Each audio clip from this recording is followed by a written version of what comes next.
You're listening to Lexington Community Radio, WLXU 93.9, and this is Bike Talk.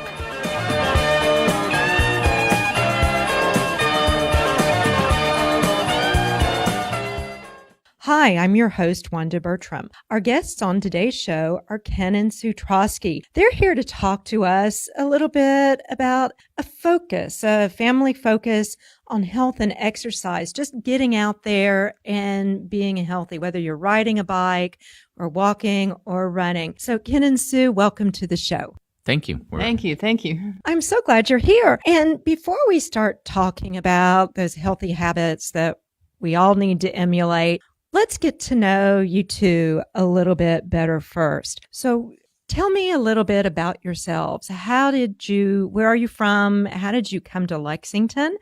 And where did cycling or exercise start fitting in to your lifestyle? Okay, well, I'll go first. I grew up in a community called Bellevue, Washington, which is, at the time, was a bedroom community of Seattle, Washington. It's since become a more company moved in there called Microsoft. It's grown. It's grown since I left. But where I grew up in the Northwest, exercise has always been an important emphasis. There's a lot of outdoor activities. I grew up hiking, skiing, and biking.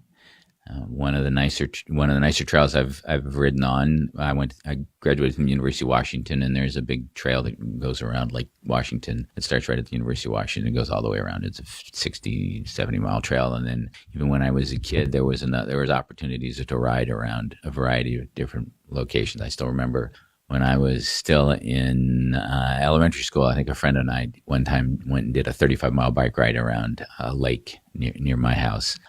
35 miles doesn't seem that far at this point, but when I was in sixth grade, it seemed like a long way. That's a long way to most people. Yeah.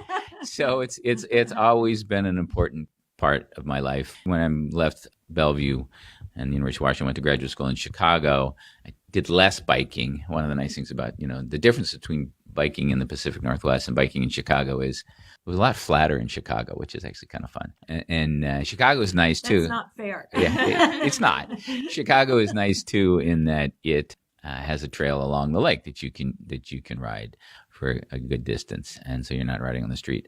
Then I moved to Washington, D.C., which is where I met Sue. And Washington, D.C. is, again, a community that has traditionally had a strong bicycling emphasis and focus and infrastructure as well. I think when one of the things that we did early on in our relationship, we lived in Alexandria, and there's a trail, the Mount Vernon Trail, where you'd ride down to Mount Vernon. You can both ride and run, and we did both. We did that I love often. the DC trail system. Yeah. It's a fabulous system. And then we did ride on the trail that goes out to the foothills of the Shenandoahs from D.C. It was one of the early things that we did as a 40-mile ride together. We did, and which again, I wasn't doing that, hadn't done that much long-distance riding. Might still be the longest ride Sue's ever been on, 40 miles. I've done a 50-mile ride on the Little Miami Trail with the Boy Scouts. That's my longest ride.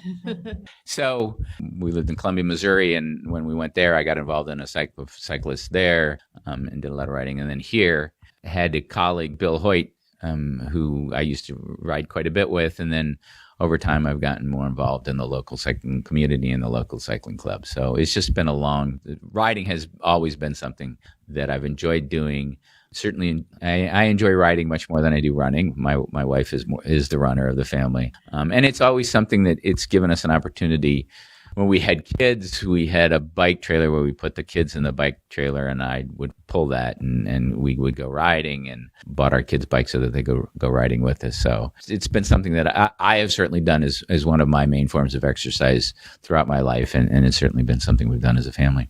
Sue, we've heard from Ken, and it sounds like you're the runner in the family. Let's hear from the other side. Yeah, I'm the big runner. I'm part of the running community here in Lexington. I did bike a lot as a kid. I grew up in Connecticut, and we'd bike the country roads and up and down the driveway. We'd even bike all the way 10 miles to go get ice cream in the next town over. My sister and I would go together. And then when I got to college, I brought my bike up to college and then would bike occasionally out in the northern Connecticut area, which was very hilly. Are you going to mention where you went to college? Just so Oh, the University of Connecticut Huskies. And then Ken and I met and we did biking in the DC area. Now I don't have a road bike. I have it's a hybrid. hybrid bike. I'm not quite comfortable on a road bike, but I've always biked in Columbia, Missouri. We had really nice trails. They had done the rails to trails, and so you could bike a long ways along that. And then when I got here, I just started commuting on my bicycle back and forth to work because it's actually easier than driving. A nice little bit of exercise back and forth. That's sort of my biking history. And I guess one story about biking in our family was when Sue was pregnant with our first child. I did ask her what she wanted for Christmas, and she asked for a bike. She still is riding the same bike that she got, and our son is now 23 years old. So that could give you an indication. Do you want jewelry? No, I want a bike. That is. So it's been a focus for us for a while. Well, it's good to know what's important to you and know what to get your loved ones for Christmas. Yes, it is. It is important to know what the focus is and what's going to be more valuable. And I think one point that Sue brought up that's very important is that we have a large community and road cycling isn't for everyone. There tends to be an emphasis sometimes on that, but hybrid bikes are great too for a number of different purposes. Yeah, I went on one. We toured the horse farms in northern. It was a fundraiser or special event. And I just rode my hybrid bike and I rode about 35 miles that day and it was fun and I kept up with everybody. I'm not riding in a Peloton and tucked in behind everybody, but I had a really good time. And I've ridden with the Boy Scouts out from Masterson Station. And that was a great time. I just not as comfortable with the road bike formation, but yeah, I've always enjoyed, even, since a kid, enjoyed biking. It's a way to sort of get out. In college, it was a way for me to sort of get away from college for a while and just sort of be by myself and exercise and just enjoy the countryside. But you've done a lot of bike commuting too. It seems like you have a very varied experience when it comes to cycling. Yes, well, I mean, bike commuting sort of made sense, especially as roads get busier and busier. It's actually faster than driving, and then we save money on buying parking passes. It's just kind of nice to be out in nature and look at the flowers and the water flowing and the geese and the ducks and just sort of take an inventory of what's going on in your neighborhood. Yeah, and that's another good point. It's a really good way to get to know your neighborhood in a way that you don't if you're in a car, I think. Yeah, I mean, I would agree. It's what's been nice is, we live just south near the Arboretum, and when they built that new Arboretum trail I was going to say for us, because it seems as if they did. It's just a half a block from our house. Despite the hill in the middle of it, it is a great way to get there, and we're 2 miles from work. It's not a long ride. It's nice. The Gatton building to our house, I think there are 12 stoplights on Nicholasville Road before we get home, as opposed to on a bike. They're pretty easy to get where we want to go. So it actually makes getting to and from work so much more enjoyable than getting in a car. It gives you the opportunity to sort of kind of clear your mind both on the way to work and going home. All right. Well, thanks, Ken and Sue. We're going to take a short break and then we'll be right back. So stay tuned in. Welcome back to Bike Talk on Lexington Community Radio. I'm your host, Wanda Bertram. I'm here with Ken and Sue Troske, and they've been telling us a little bit about themselves, how they integrate exercise into their lives, whether it's cycling or running. I think it's important for us to get to know the running community a little bit better in Lexington, because cycling is great, but believe it or not, there's more to life than just cycling some days. So there's probably people wincing right now, but it's true. So Sue, can you tell us a little bit more about your running, how often you run, what that looks like for you, some about the running community in Lexington that supports those exercise habits? Yeah, it's easy for me to talk about running. I run about 5 days a week, 2 days a week And I always run in the morning, usually 5:30. And it's amazing how many people are out in Lexington at 5:30 in the morning running. And there are even people who get up earlier than that. And I know there are people who run in the evening. But I run twice a week with the neighbors. And then twice a week I go to the Starbucks in Chevy Chase. And there every Tuesday and Thursday, there's probably at least 10, 12, 15, 20 people running from there. All different pace groups. And is that something that's open to the public, or is it just a group that gets together? I mean, it's completely open to the public. We don't have formal groups through Facebook. We've gotten through John Strider's, which is connected with John's Run Walk Shop. People will post, hey, I'm running on Saturday. Do you want to come out and run with me? Or, hey, I need to really get a long run in on Friday. I run an 8:50 pace. Is there anybody out there who will run part of my 20 miles with me? So you just get on Facebook and see. And then also John's Run Walk Shop is a good resource. They have a couple runs. They run from the shop in Chevy Chase and then the shop in Palomar. I'm not exactly sure of the hours that they run, but then there's all different pace groups with them. And then they also do trail runs on Sundays, different areas and different trails in the area. It's a huge community. It's all ages. We have, once in a while, we get teenagers out there. We get the college kids out there. And we have all the way up to Ernie Peel, who's, I think, in his 60s. And some older guys who are now walking more, who maybe walk. It's just a fabulous community. And it's not really that formal. Just people kind of come and show up and, hey, are you running? And have a good time. If someone is new to running or they haven't really run a lot, is this a good place for them to get involved and learn about that? Definitely. If you've never run at all and you want to come out and people can kind of encourage you. If you're an athlete, we get a lot of swimmers who want to start running, maybe are starting to train for triathlons. They'll come out and we'll kind of give them words of wisdom. People, for whatever reason, are starting to, they want to run longer races, do half marathons and marathons. And there's a whole group of people who can give you advice about, marathons and half marathons and good ones to run and how to train. And it's just encouragement too. I mean, last Saturday, there was a whole group of us running in the sleet and snow. Oh, that hurts. That hurts to think about. There's kind of a support system. And so you'll go out and run in sleet and snow just to be a part of, your friends are showing up. Sure. I guess I can add a few things. I do think when you work, I'm an associate dean in the business school, so I teach and do research, and so there are a lot of demands on my time. Oftentimes, it's hard to get out on rides on weekend or on weekdays. I do try to make that a priority, but there's a group of people here, going to the gym on a regular basis, which is nice, which helps. I have friends and in the off season, some of us go over spinning at the Johnson Center and to keep in bike shape. I mean, I do think it is the biking community, as your listeners know, is just amazing in Lexington. Again, I grew up in the Pacific Northwest, which has a strong emphasis, but I don't think even there's a group that is dedicated and committed as we have here in Lexington, which is fantastic because that means, when I do get a chance, I know that almost any night of the week, if the weather's cooperating, there's going to be a ride during ride season, which is great. And it's that encouragement and the knowing that someone will be there to ride with you, to go with you, regardless of your ability. Even when you're trying to get to the gym on a regular basis, to have a group that helps you get there on to encourage you. Yeah, we're all going over. So you've got that encouragement. I think that the importance of having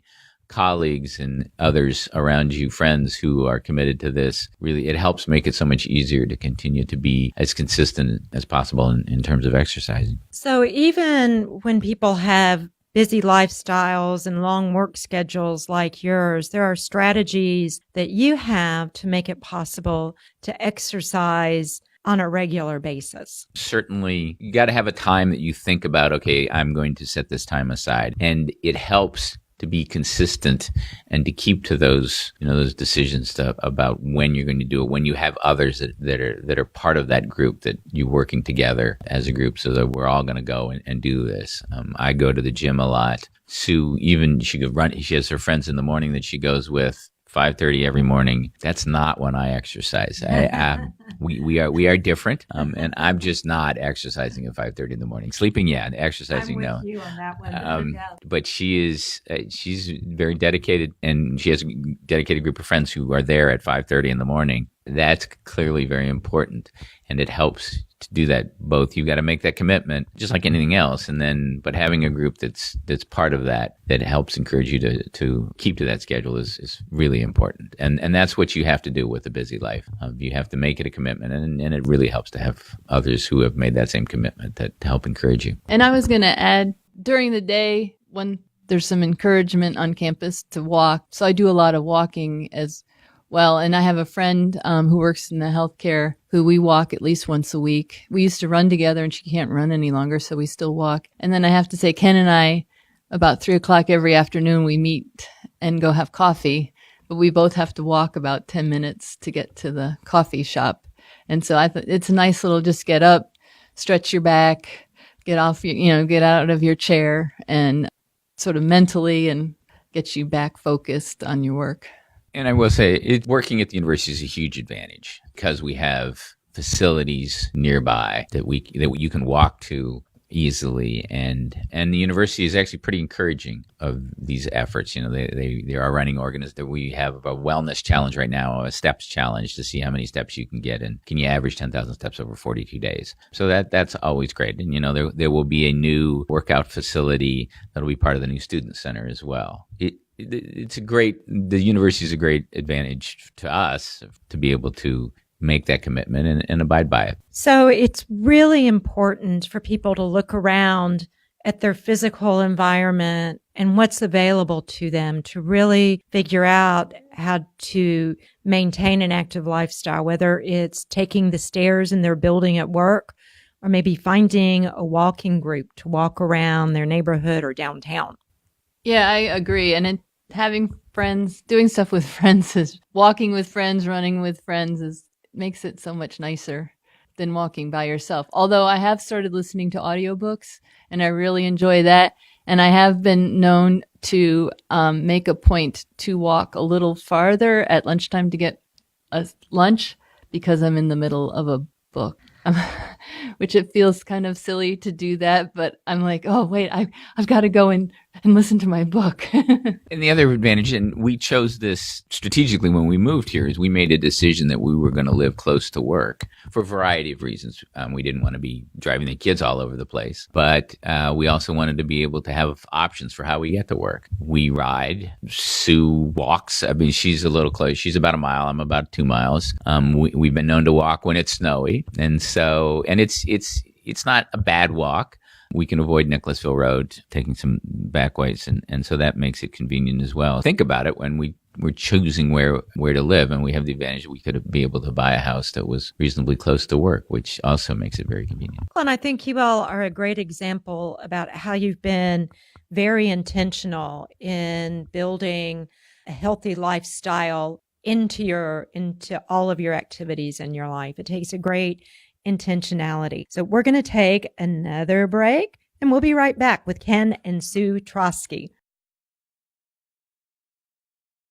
Welcome back to Bike Talk on Lexington Community Radio. Thanks for tuning in. I'm your host, Wanda Bertram. I'm here talking with Ken and Sue Troske, and we're talking about family focus on health and exercise. And we've been talking about being intentional about building that into your own life and into your own day-to-day routines. Let's talk a little bit about how you instill that in others, in your family, and in your kids. When do you start with that? Is it ever too early to start? Well, I guess one of the things that we did was we took our children on bike rides when they were young. Even as infants, we had bike trailers that we would put the kids in. Clearly incorporated that. We're also we backpack. We've been backpacking on the Appalachian Trail a number of times and other places. Actually, one of our first dates was a backpacking trip on the Long Trail in Vermont. Oh, that sounds wonderful. It really was. It is interesting that my wife now gets up at 5:30 in the morning to go running, but when I tried to get her up at 5 o'clock to see the sunrise over in the Green Mountains, there was no getting her out of bed. However, motivation. It's the right It's the right motivation. You didn't need to see the sunrise, but it was a really beautiful sunrise. We've done that, and we used to take our kids when they were young. I guess we had one of the baby backpacks, so we'd go hiking. So hiking's always been an important thing that we do as a family as well. And we tried to make sure they were involved in sports. I played soccer growing up. I coached both the kids in soccer. We encouraged them to do that. Our son continued to play soccer all through high school, and then I am intramural soccer into college. We've always made it a priority. We've always done things outdoors. That's something we just go hiking, and so the kids kind of figured that out. My son got involved in Boy Scouts, daughter in Girl Scouts. Sue was their leader for a long period of time. I was involved in Cub Scouts, and then particularly in Boy Scouts. And one of the things that Boy Scouts we did is there's a biking merit badge. So we would take the Scouts, myself and some of the other leaders would take the Scouts biking and try to introduce them to bike safety, and go out to Masterson Station and ride out there. The Legacy Trail wasn't complete at that time, but we would go up to the Little Miami Trail. They had to do which is in Cincinnati. They have to get the merit badge. You have to do a 100-mile bike ride. We weren't going to take them riding 100 miles on the streets in the back roads. We didn't take them on the Horsey 100, but we did take them up the Little Miami Trail, and that's where we would do a 100-mile bike ride, because you can do that up there, which is an amazing advantage to have the facility to have that. It is flat. It is pretty flat, and for 14, 15-year-old kids, and particularly my son. We went to he and I went to the Boy Scout ranch out in Philmont, New Mexico when he was 15 for a 10-day backpacking trip. In college, he went back twice as a ranger, as a guide out there, worked there 2 summers. That was instilled in him he's a big outdoors kid. He loves to backpack. He actually, when he was living at home after he graduated from college, before he started his first job, he comes back and he gets involved in the cycling club here and working at Broke Spoke. And so I think it's a consistent commitment of, again, this is something that we're going to do as a family. I guess I'll let my wife talk. He volunteered. He volunteered at Broke Spoke. Yes, he volunteered at Broke Spoke for a period of time, part of which I think he wanted to get to be a better bike mechanic, and he is. It's that motivation again. It's that motivation again. But now he owns 2 bikes in a studio apartment, and actually is moved someplace where he can ride his bike to work. He's near a bike trail. He lives in Milwaukee, or he walks to work, or he rides his bike to work now. So he's 23 years old. So something happened that was good. So you also have a daughter, and cycling is great. I love cycling, but it's not necessarily for everyone. No, our daughter never quite took to cycling. Actually made her very nervous. And she did have an accident one time when we were riding, and she didn't really know how to use the brakes and hit a pole. And I think that kind of did her in for cycling. But her activity's always been dance.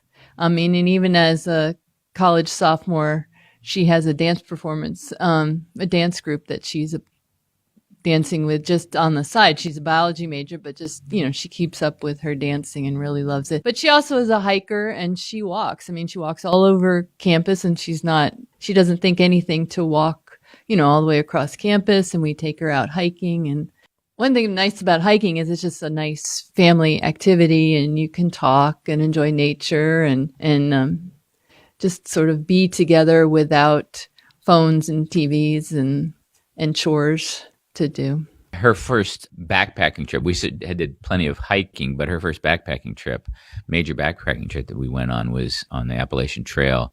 We started at the Tennessee-North Carolina border, a place called Carver's Gap, and I think we covered pretty close to 50 miles in 5 days. And she was 14 at the time. I was amazed. I was concerned about how that would go, but she probably wouldn't choose to, that's what I'm going to go do. But she went and she did it, and we had a good time, and we enjoyed it, and it was part of what we did as a family. So it's always been an emphasis, and it's our children seem to have continued with that. You just have to remember, you just slow down for them. And also, I think I'm also like that we've always shown our kids that we exercise, and I think this just looking at it us as an example. We don't necessarily always exercise with the kids. Ken and I kind of traded off. When you have small children, you can't really exercise together because somebody's got to be home to take care of the kids. But I think our kids just saw that we were dedicated to it, and so they've both seen the importance of it. one issue you do have to deal with when you introduce your kids to these activities that you do is we don't have to slow down for our son anymore.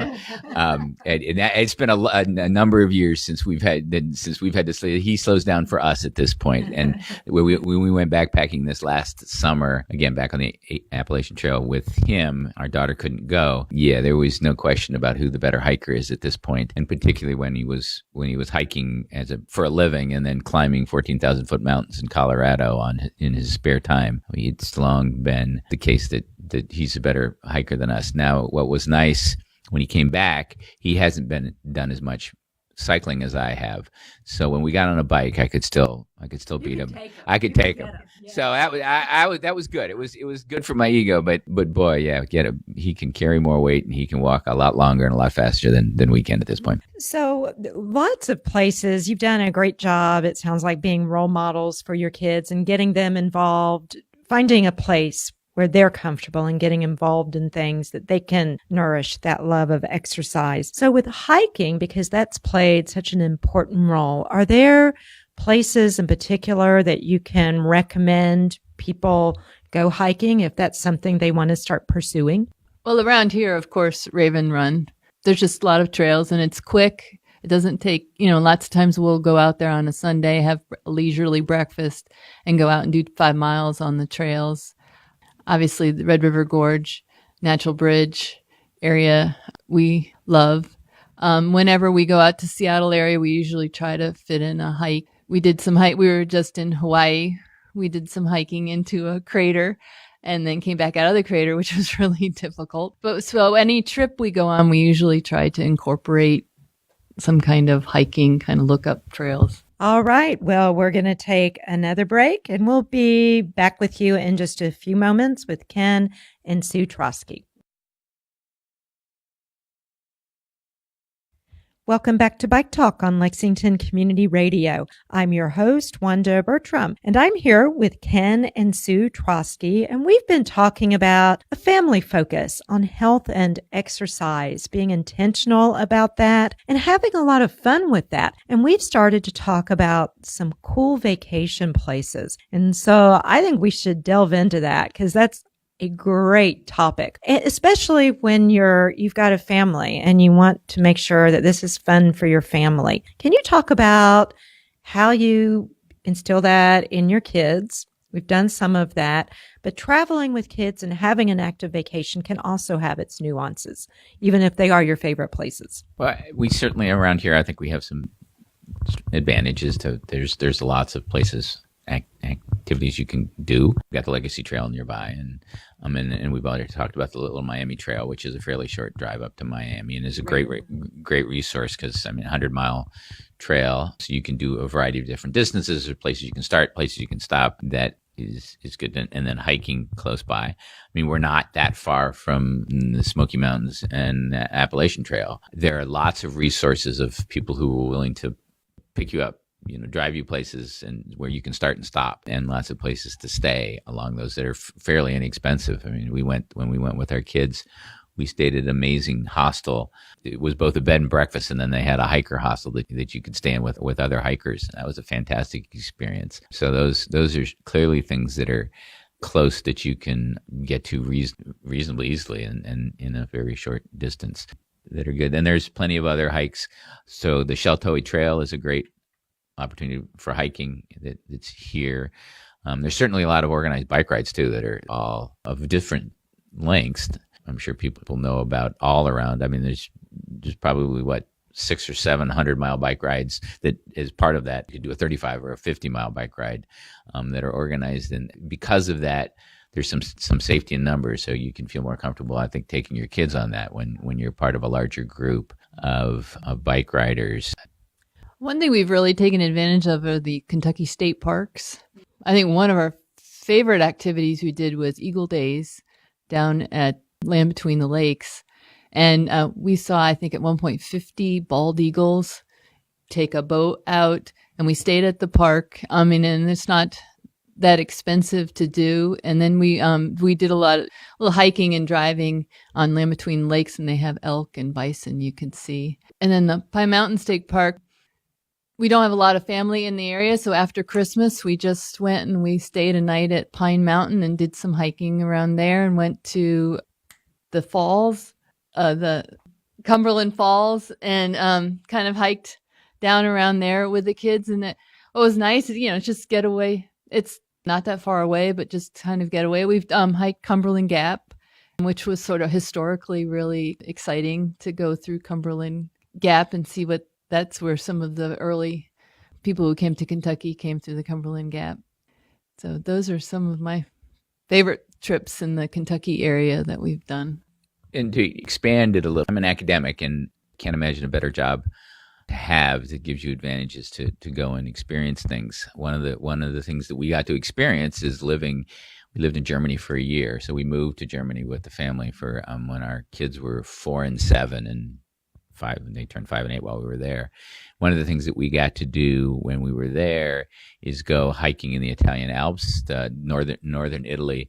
Wow. A place called Siseralm. Sounds awesome. And this is a part that was originally part of Austria prior to World War I, and then was given over to Italy afterwards. We went during fall break, and they have some paved trails and lots of opportunities to go hiking there. And one of the advantages of going hiking in a place that's traditionally been Germanic is you're never more than 2 miles from a beer. So you go walking, and then you can stop at a hut and get a beer, and you walk a little farther. We're back to motivation. Yeah, aren't we? motivation. We are back to motivation. Well, and then the kids were motivated with hot chocolate. Yes. So it was hot chocolate for the kids and beer for mom and dad. So everyone gets a snack. Yes, everyone gets a snack. I was invited to Australian National University for a while, where we were there for 3 months, and so we got to go hiking in the outback at the center of Australia. And we hiked the tallest point on the continent of Australia. Chairlift the first few thousand feet. Yeah, it's about Cheating. Cheating. it's about 6,000 feet. Yeah, so we have pictures of our children who were the highest people in all of Australia at the time, because they're standing on this monument at the top of the highest mountain in Australia.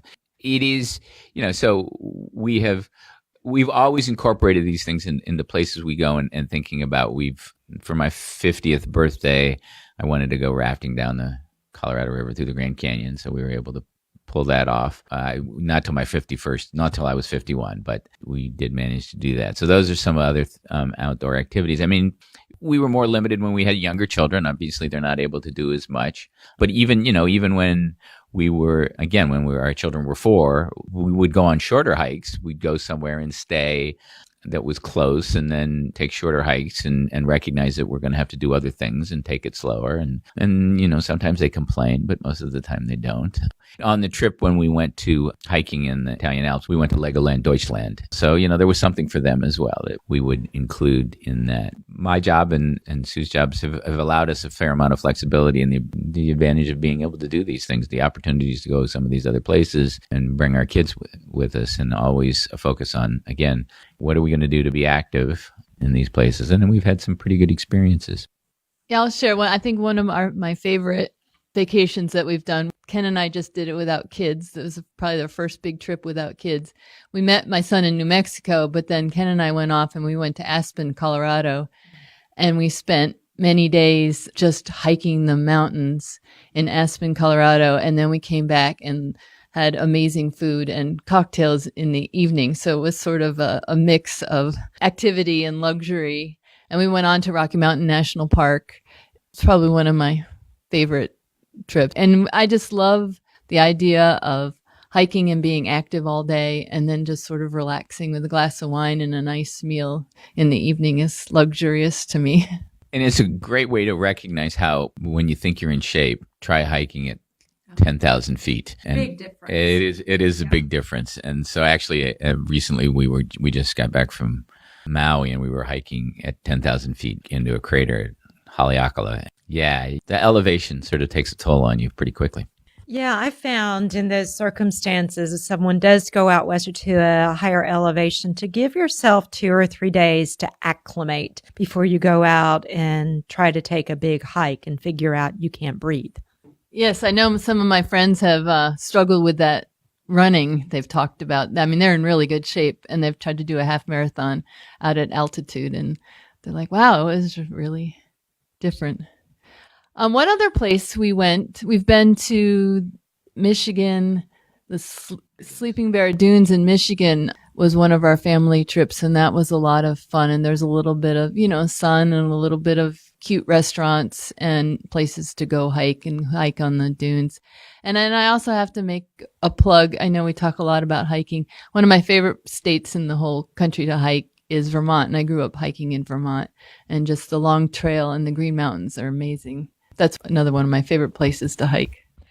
And these are all wonderful trips. These are some of my favorite places too. Vermont is beautiful. Michigan is in driving distance. It's a great place to take a family. It's a little bit flatter. And I like one point that Sue had brought up about the Kentucky State Park, that we have some wonderful park systems locally. We have a national forest that is a great place to get out and cycle, run, hike, do any number of things.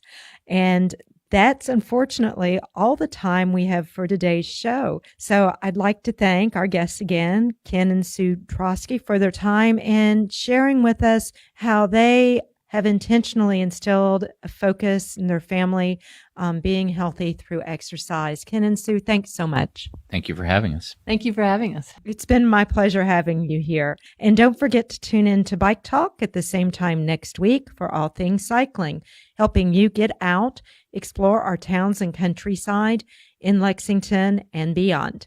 Thanks for joining us. Be safe and enjoy the ride and the hike and the run.